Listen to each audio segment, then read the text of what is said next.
Pemirsa, berdasarkan hasil penghitungan suara sementara pemilu legislatif oleh Komisi Pemilihan Umum atau KPU, Partai Golkar saat ini berada di posisi kedua dengan perolehan suara 14,64%. Ya, meningkat naik dibandingkan dengan tahun 2019 yang memperoleh 12,31%. Partai Golkar bisa menggeser Partai Gerindra ke posisi ketiga, padahal Partai Gerindra memiliki ketua umum yang juga menjadi calon presiden, Prabowo Subianto.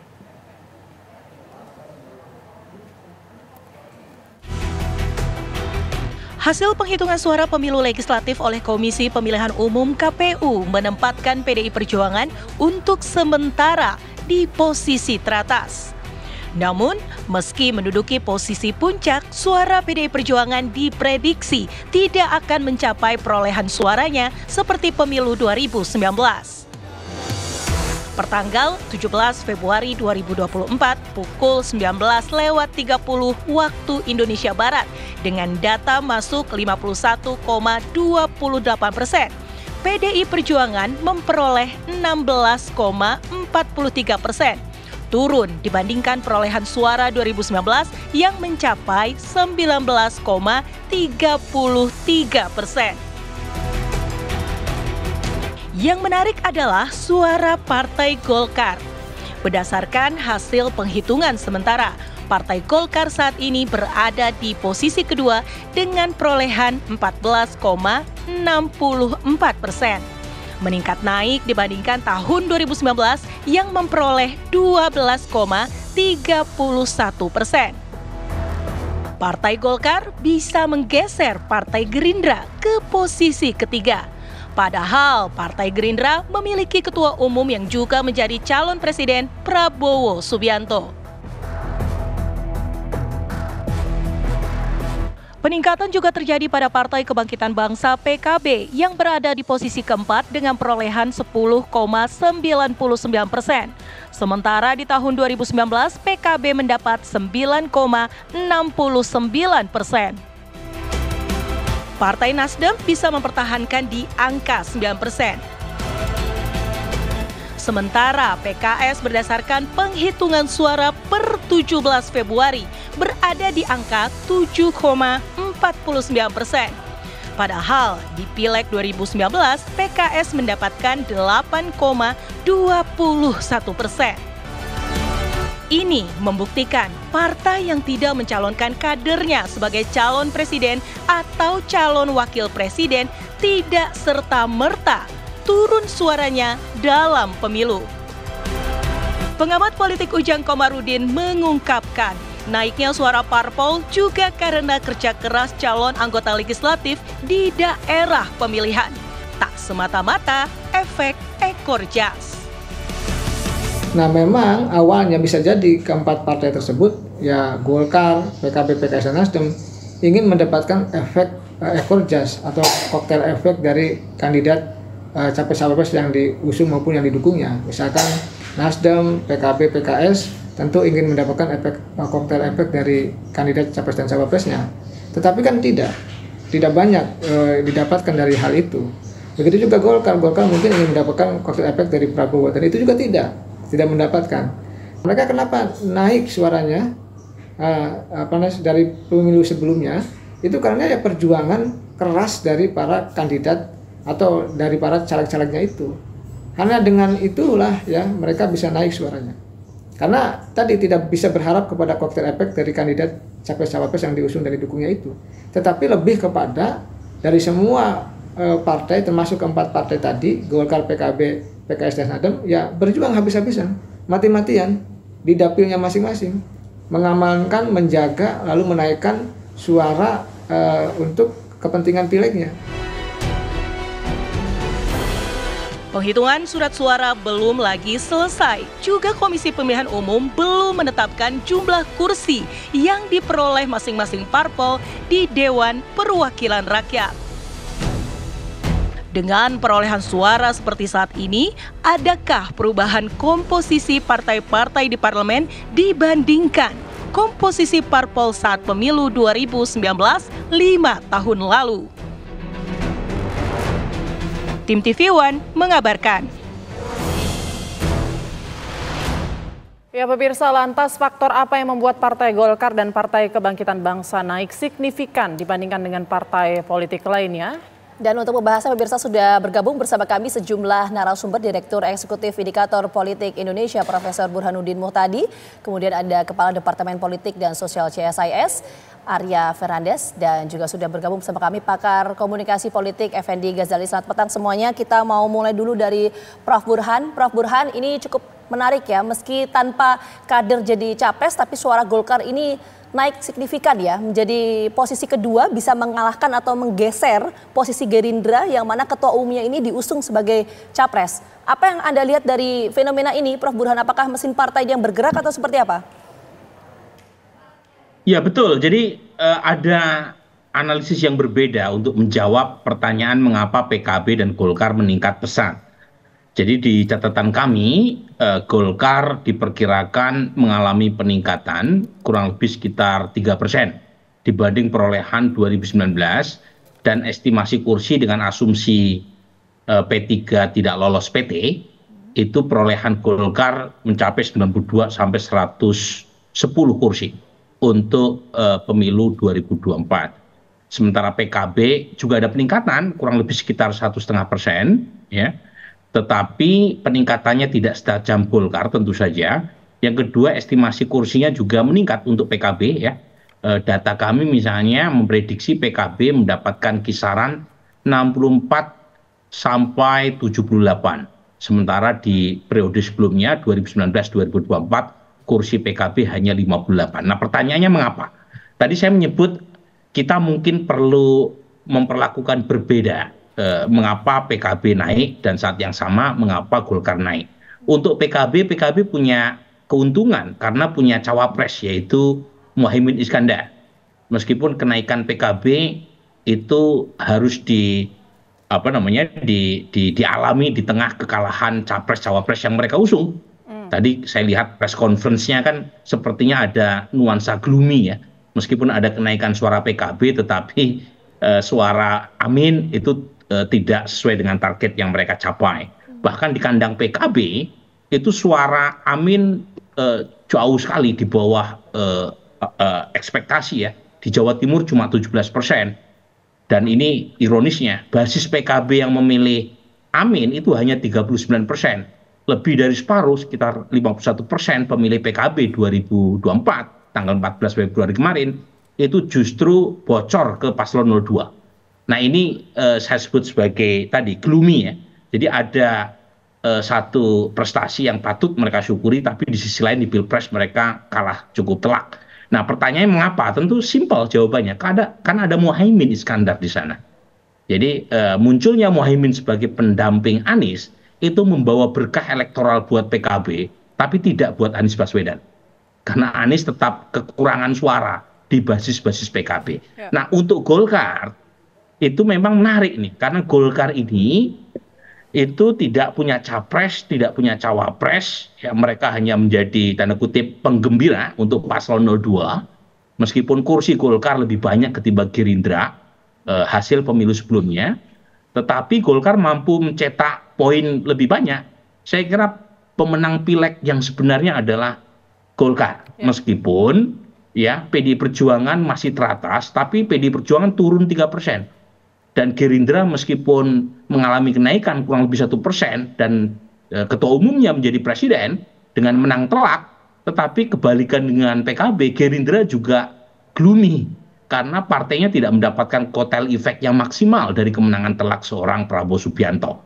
Nah, jawaban pendeknya nanti kita bisa elaborasi mengapa Golkar demikian. Dugaan saya karena memang mesin partai Golkar, dan saat yang sama kita tahu Golkar punya caleg yang memahami kapasitas lapangan, punya jam terbang lapangan yang jauh lebih unggul, yang membedakan mengapa Golkar mampu menaikkan suara secara signifikan di 2024 ini. Oke, kalau dari Mas Arya sendiri, Mas, apakah sama datanya bahwa Golkar ini meningkat? Kalau dari Prof. Burhan tadi meningkat 3%, PKB 1,5%, PDI sebenarnya turun walaupun teratas, tapi sebenarnya suaranya turun 3% begitu ya. Kalau dari data CSIS sendiri, seperti apa Mas yang terbaru?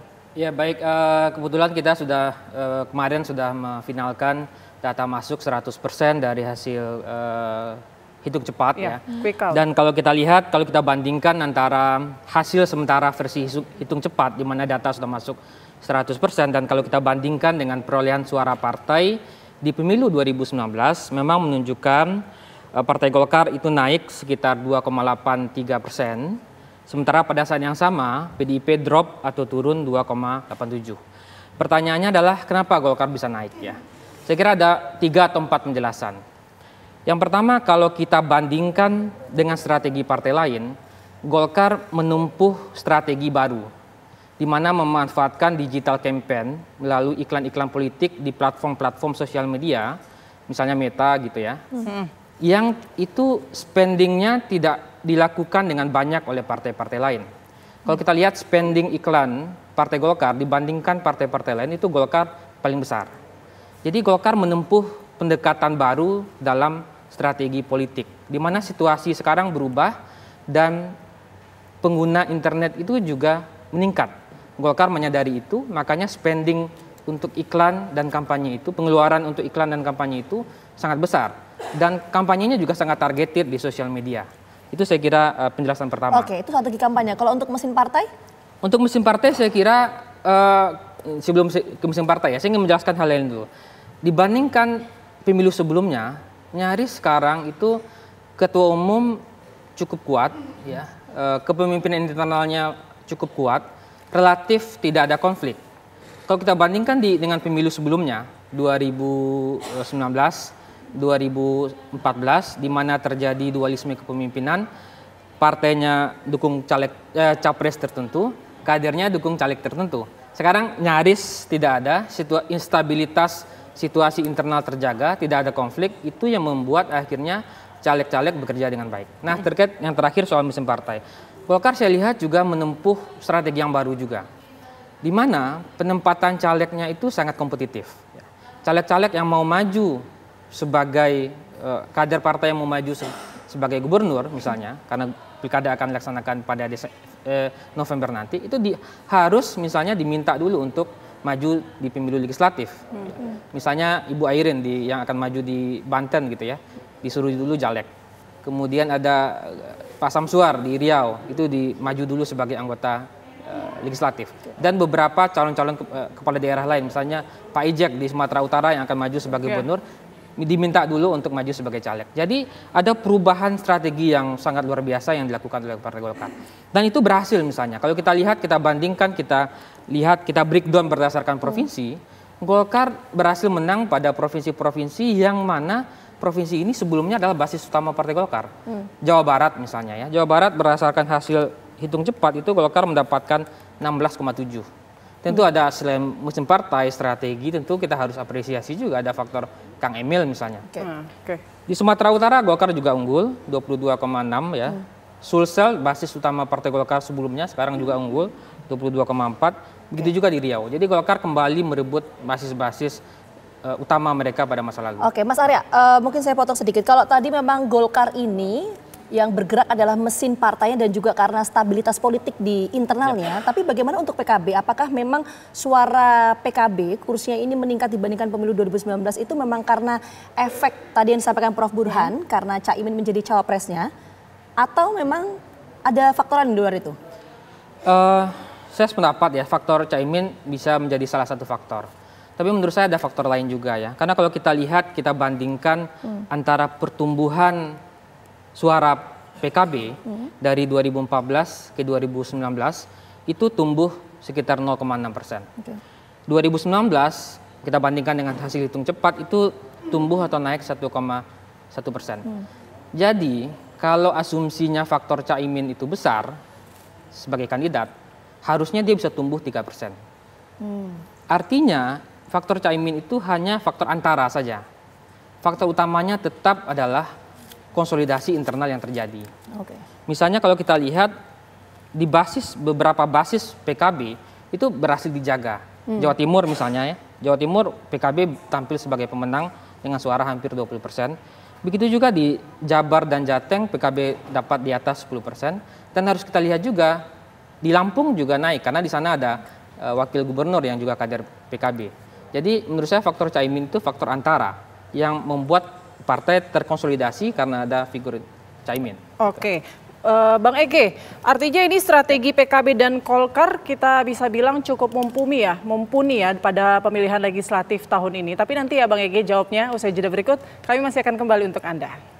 Ya, Anda kembali di Kabar Petang, saya lanjutkan pertanyaan saya ke Bang Effendi Ghazali, pakar komunikasi politik. Bang, artinya kalau menurut pandangan Abang strategi PKB dan Golkar ini cukup mumpuni Bang di Pileg 2024, bisa dikatakan seperti itu? Ya, selamat sore Putri Gita, selamat sore para pemirsa. Yang pertama tetap perhatikan C1 ya, jaga C1 terus menerus, itu akan menguntungkan semua pihak, semua partai, apapun juga peserta pemilu sampai nanti hari real count diumumkan KPU. Yang kedua, saya mau cepat masuk bahwa ini kan menarik sebetulnya ya, dari dua analisis tadi terdapat perbedaan, dan kami para komunikolog sedang menikmati betul karena kami tidak masuk ke survei kuantitatif, tapi lebih pada riset kualitatif ya. Saya bersama Nanang Trenggono di Sumatera, ada Srula di Sulawesi, Sukowidodo di Jawa begitu. Nah, yang kami temukan justru menarik tadi, hal-hal yang belum terungkapkan adalah satu, kalau Anda sedang menjadi PDI Perjuangan, tentu Anda sedang berusaha betul mempertahankan diri sedemikian rupa, khususnya pada level legislatif, setelah ada misalnya target atau tujuan menjatuhkan Anda serendah mungkin. Jadi saya rasa Mas Burhan dan Arya itu angka 1636 itu juga sudah suatu upaya maksimal ya. Paling tidak dari caleg-calegnya berusaha sedemikian rupa dengan aneka strategi di daerah pemilihan masing-masing. Nanti kita bisa bicara soal fans base dan bagaimana cara mempertahankan itu pada level komunitas ya, secara dengan cara-cara komunitas juga. Nah, untuk Golkar kan menjadi menarik. Mereka tidak punya calon presiden, tetapi mereka selalu menyatakan bahwa Pak Prabowo itu lahir dari rahimnya Golkar. Dan bahkan secara kualitatif pada ujungnya Golkar menurut kami juga di samping kerja-kerja partai politik tadi, mesin partai, juga sampai memunculkan narasi bahwa Golkar ini ada hubungannya dengan masa lalu ya. Kita bisa lihat ada Pak Harto yang digandengkan dengan Pak Joko Widodo misalnya dalam iklan-iklan mereka. Ini juga sebuah terobosan yang luar biasa dari partai yang tentu saja kalau dibandingkan dengan Gerindra, ini Mas Burhan dan Bang Arya, ini kelihatan bahwa Gerindra relatif tidak banyak beriklan untuk partainya ya, atau untuk legislatifnya. Karena di beberapa survei, kecuali mungkin surveinya Indikator, itu terlihat bahwa Gerindra itu melampaui batas, melampaui harapan selama ini, bahkan melampaui PDI Perjuangan. Namun pada faktanya, seperti yang saya katakan tadi, PDI Perjuangan memberikan pertahanan terbaik, dan pada sisi lain Golkar ya menuai apa yang dia coba usahakan dengan maksimal. Betul. Oke, Bang Ege, kok tadi kita mendengarkan yang disampaikan oleh Prof. Burhan dan juga Mas Arya akan menyampaikan bahwa ini kan karena mesin partainya dan juga stabilitas politik di dalamnya. Tapi apa yang kemudian membedakan? Kan kita ini kan melihat mengenai kotel efek itu kan fenomena di tahun 2009 ya. Waktu itu Pak SBY bersama dengan Demokratnya Pilpres menang, Pileg juga menang. Kemudian 2014, 2019 juga seperti itu. Pak Jokowi menang, PDI Perjuangan sebagai partai pengusung juga menang. Apa yang membedakan situasi di tahun-tahun sebelumnya dan juga di tahun ini, Bang Ege? Ya, tahun-tahun ini kan unik nih ya, ada basisnya fans base yang kami sebut, bagaimana Anda bisa lihat ya, seorang Prabowo Subianto yang adalah Menteri Pertahanan. Di banyak negara Menteri Pertahanan tentu saja tokoh yang tegas, yang menarik, tapi dalam konteks yang dipilih atau sebagai strategi dimunculkan sebagai tokoh yang cabi, muda, dan kemudian disukai oleh anak muda, gemoy, dan lain-lain. Lepas dari itu yang digunakan oleh setiap caleg juga kami lihat di daerah masing-masing, yang mau kita katakan tentu saja pada 03 ketika capresnya itu bersama-sama dengan anggota-anggota legislatifnya, ternyata kita lihat mereka sangat susah mempertahankan diri ya di legislatif. Nanti Prof. Burhan coba bisa memberikan gambaran betapa misalnya yang bisa dipertahankan hanya angka PDI Perjuangan. P3 sendiri belum berhasil ya sampai saat ini, bahkan Hanura juga belum sampai ke sana. Untuk 01 saya merasa lebih ada kesan strike ticket ya. Jadi maksud saya pada umumnya mereka ya boleh juga disebut kotel efek, tapi mereka yang memahami perubahan itu betul-betul mencoba ke sana, dan angkanya kan kurang lebih seperti itu juga dalam konteks jumlah pilpres dengan angka-angka legislatifnya. Yang menarik tadi betul di 02, rasanya yang langsung mendapatkan kotel efek itu baru Golkar ya secara khusus, dan Gerindra masih tetap di posisi yang kurang lebih sama. Partai Demokrat juga saya lihat tidak terlalu banyak mendapatkan, bahkan PBB misalnya atau bahkan Gelora sekalipun tidak langsung mendapatkan kotel efek tersebut. Oke, baik Bang Ege. Kita masih akan kembali lagi membahas soal bagaimana kalau kita menyoroti soal suara dari Nasdem dan juga PKS pada pemilihan legislatif 2024. Sesaat lagi kami akan kembali di Kabar Petang. Ya, kembali di Kabar Petang, saya mau ke Prof. Burhan. Prof. Burhan, kalau tadi kita sudah membahas soal suara Golkar dan PKB. Kali ini saya mau menanyakan soal, ini kan Nasdem dan PKS dari data Anda juga seperti apa? Apakah ikut meningkat dibandingkan dengan tahun 2019? Dan apa saja faktor yang mempengaruhi peningkatan suara elektoral itu? Begini, Putri, saya pengen kita membahas secara umum dulu ya. Jadi kenaikan Golkar, kemudian juga PKB itu juga sangat ditentukan oleh konstelasi elektoral partai lain. Nah, di sini saya ingin buka-bukaan nih. Nah, kalau kita lihat exit poll yang dilakukan oleh semua lembaga penyelenggara exit poll dengan jumlah sampel puluhan ribu, itu Gerindra masih peringkat pertama itu. Cek aja sama CSIS, termasuk Kompas, termasuk Indikator, LSI, SMRC. Nah, pertanyaannya adalah mengapa tidak terjadi konsistensi antara temuan exit poll dengan quick count. Dan setahu saya ini baru sejarah pertama kita temukan antara exit poll dengan quick count itu tidak konsisten. Nah, pertanyaannya kenapa Gerindra yang ditemukan di exit poll peringkat pertama alih-alih peringkat kedua bahkan melorot ke peringkat ketiga. Nah, saya punya beberapa teori di situ, tetapi yang pasti kalau dari sudut pandang penyelenggara exit poll adalah mungkin saja terjadi semacam systematic error, yaitu ada bias selection, di mana responden yang diwawancari dalam exit poll itu mungkin cenderung datang dari basis pemilih Gerindra. Kalau istilah teknisnya mungkin missing not at random. Cuma masalahnya adalah apa mungkin terjadi ini? Semua lembaga salah memprediksi elektabilitas di tingkat pileg, terutama Gerindra. Salah semua. Dengan jumlah sampel puluhan ribu. Nah, ini menarik nih. Saya tidak tahu sebabnya sampai sekarang. Ya, kenapa sampai terjadi kesalahan berjamaah untuk prediksi dukungan terhadap Gerindra.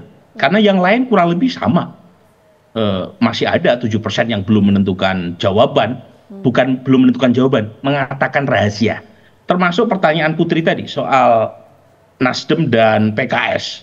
Temuan saya juga nggak beda antara exit poll dengan quick count, dan dugaan saya quick count yang dilakukan oleh lembaga lain juga sama, ya, kisaran Nasdem 9%, kemudian PKS sekitar 8%, yang kalau kita simpulkan tidak terlalu berbeda dibanding dengan hasil perolehan suara mereka di 2019. Jadi tidak ada perubahan berarti, kecuali soal Gerindra saja nih. Nah, pertanyaannya kenapa saya tidak tahu sampai sekarang. Misteri apa yang terjadi antara ya Gerindra dengan partai lain. Jangan lupa kalau exit poll itu semua kegiatan kampanye sudah selesai. Karena kita mewawancari responden yang sudah menggunakan hak pilihnya di TPS yang terpilih sebagai sampel. Kan ada yang mengatakan mungkin karena caleg Gerindra kurang begitu all out, mesin Gerindra kurang begitu jalan. Nah, itu mungkin bisa tertangkap di survei sebelum pemilu. Tapi kalau exit poll itu semua pemilih sudah menggunakan hak pilihnya, dan seharusnya tidak ada perbedaan antara hasil quick count dengan exit poll, dan itulah yang terjadi sebelum ini. Tapi kali ini sepertinya ada hal yang meleset oleh penyelenggara exit poll sehingga perolehan Gerindra alih-alih peringkat pertama melorot ke peringkat ketiga. Oke, saya mau ke Mas Arya. Mas Arya melihatnya kenapa ini exit poll sama quick count ini bisa beda, termasuk juga tadi ya soal kotel efek di pemilu 2009, 2014, 2019, kenapa tidak terjadi di pemilu kali ini? Apa yang membedakan? Ya, saya kira begini, kalau kita lihat di dua pemilu sebelumnya ya, 2014 dan 2019. Itu ada satu kondisi di mana sebenarnya basis suara partai itu sudah mulai stabil. Basis suara partai sudah stabil, suara partai itu juga sendiri stabil. Dan kalau kita bandingkan juga dari periode ke periode, itu ada kecenderungan di mana keterpilihan incumbent itu meningkat. Nah, saya ingin tunjukkan beberapa data juga kenapa basis suara partai itu sebenarnya sudah mulai stabil gitu ya. PKB misalnya, PKB 2014 dapat 9%-an, 2019 dapat 9% juga, 9,6, quick count-nya dapat 10%-an. Kemudian PKS yang agak cukup naik ya, 6% di 2014, kemudian 8% 2019, dan 8% lagi dihitung cepat. Yang lain relatif stabil. Demokrat kalau kita bandingkan di 2019 dan 2014 stabil di angka 7%, ya. PAN juga begitu, stabil di angka 6%. Jadi basis dukungan publik pada partai itu sebenarnya tidak bergerak banyak. Ya, jadi bila ada perubahan-perubahan itu tidak begitu menggerus. Misalnya Golkar naik 2%-an, 2,8%, dan PDIP drop, ya. Tidak ada partai yang kehilangan atau terjadi kenaikan suara itu di atas 3%-an atau di atas 3,5. Artinya kalau kita prediksi apa yang akan terjadi di 5 tahun berikutnya, saya duga komposisinya tidak akan berubah banyak. Partai baru masih kesulitan untuk tembus 4%. Partai lama suaranya akan bergerak di situ-situ aja. Artinya apa yang menunjukkan ketika ada perubahan strategi kampanye, misalnya apa yang dilakukan oleh Partai Golkar, itu kontribusinya itu paling besar hanya 3%. Nah, jadi kita memperkirakan dalam situasi ke depan, situasi perolehan suara partai itu masih akan berkisar plus minus 1-2%. Karena basis pemilihnya tadi itu ya? Karena basis pemilih itu sudah mulai terbentuk gitu ya.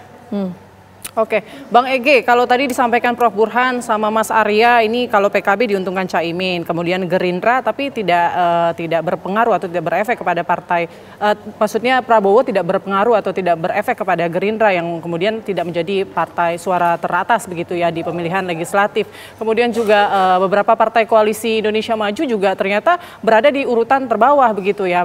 Padahal calon presidennya ini unggul dan berdasarkan hasil quick count ini menjadi posisi teratas begitu. Kalau dari Bang Ege sendiri, apakah melihat fenomena ini, apakah suara partai politik ini sepertinya tidak berjalan linear dengan suara Pilpres, dan apa kira-kira yang menyebabkan hal itu terjadi? Melengkapi Arya dan Prof. Burhan tadi, saya rasa tujuan dari pemilu serentak memang seperti itu ya. Sekarang ada rasa bahwa ada yang menggunakan straight ticket, langsung presiden dan kemudian DPR, serta split ticket. Jadi misalnya kalau orang melihat, wah ini calon presiden kita betul ini, tapi kita juga membutuhkan check and balances yang kuat di DPR, bisa saja kemudian mereka memberikan dukungan kepada partai lain dalam konteks saling mengimbangi itu. Itu sebetulnya tujuan dari pemilu serentak. Tapi balik lagi, seperti tadi dalam konteks quick count yang bisa meleset rame-rame, saya tetap ingin mengatakan, Prof. Burhan, jadi tetap jaga C1 dulu, jaga C1 sampai real count nanti. Justru itu menjadi menarik kan, Burhan ya. Nah, pada poin yang lebih penting, saya menemukan di beberapa daerah itu bersama teman-teman ya, itu memang ada mereka yang tidak langsung ingin menyatakan pilihannya kepada lembaga-lembaga survei ya. Terutama mungkin karena terlalu sering disurvei atau seperti melihat di lembaga survei ada kepentingan tertentu dan sebagainya. Seperti di Sumatera Barat, itu kan menarik. Saya pernah menyampaikan kepada Prof. Burhan dulu, ada fenomena ambo kicuah gitu ya. Jadi Arya Fernandes juga paham bahwa mungkin tidak langsung menyatakan apa yang sesungguhnya terjadi pada saat survei maupun exit poll. Tentu masing-masing daerah bisa berbeda-beda. Nah, balik ke pertanyaan Putri dan Gita tadi, saya rasa memang kotel efek atau efek pemilihan presiden yang dikaitkan dengan DPR biasanya memang hanya diperoleh oleh partai-partai utama yang merupakan pengusung bukan pendukung. Dalam hal ini kita lihat seperti di kubu Amin pun ya, kita lihat PKB, Nasdem dan PKS yang memperolehnya. Pada kubu 02 memang yang agak menarik adalah memang tukar tempatnya antara Golkar dan Gerindra. Saya rasa tadi saya sudah mencoba menyampaikan dua hal. Golkar itu mencoba mencari sebuah strategi baru. Arya tadi mencoba mengungkapkan sebagian. Terutama justru ketika memikirkan bahwa mereka tidak punya presiden, calon presiden, dan pada sisi lain mereka berusaha untuk, mereka ini adalah partai yang sangat berpengalaman menurut saya dan sangat kuat dalam konteks strategi para calegnya di daerah pemilihan masing-masing gitu. Sementara Gerindra saya rasa sedang membayangkan Kecuali mungkin Prof Burhan ya indikator ya yang selalu menunjukkan bahwa PDIP masih tetap unggul. Di beberapa lembaga survei lain sering diungkapkan bahwa Gerindra itu sudah paling atas gitu ya, sehingga disitulah kelihatannya para calegnya berbondong-bondong mendukung pemilu presiden, lebih pada beranggapan bahwa kalau pemilu presiden menang serta-merta akan sampai kepada pemilu legislatif. Oke, baik. Terima kasih banyak sebelumnya Bang Ege, Prof Burhan dan juga Mas Arya atas waktunya. Nanti kita sama-sama menunggu hasil real count dari KPU nanti maksimal di 20 Maret. Terima kasih atas waktunya. Sehat selalu. Selamat sore Bapak. C1.